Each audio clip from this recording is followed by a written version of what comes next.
இன்னைக்கு அரைச்சி விட்ட சாம்பார் எப்படி பண்ணுறது பார்க்கலாம். தேவையான அளவு வெஜிடபிள்ஸ் எடுத்துட்டதுக்கப்புறமா நல்லெண்ணெயில் வரமிளகா, கடலைப்பருப்பு, கடுகு, தேங்காய் ஆட் பண்ணி மீடியம் ஃப்ளேமில் நல்லா வறுத்துக்கலாம். அது நல்லா வறந்ததுக்கப்புறமா கொஞ்சம் கூலானதுக்கப்புறமா மிக்சியில் போட்டு அரைச்சி தனியாக வச்சுட்டுடலாம். மீன் டைம் அரை கிளாஸ் துவரம் பருப்பு, உப்பு, மஞ்சள் பொடி போட்டு வேக வச்சுட்டுடலாம்.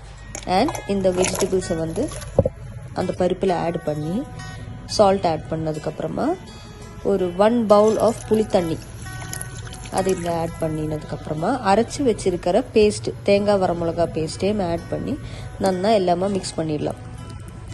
மிக்ஸ் பண்ணி நல்லா கொதிக்க விடணும்.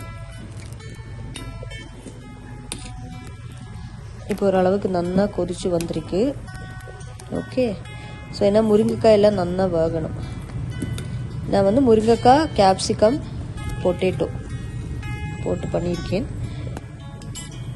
ஸோ லெட்ஸ் சி, ஒரு 5 to 10 minutes நல்லா கொதிச்சதுக்கப்புறமா கடுகு தாளித்து ஊற்றின உடனே சாம்பார் இஸ் ரெடி.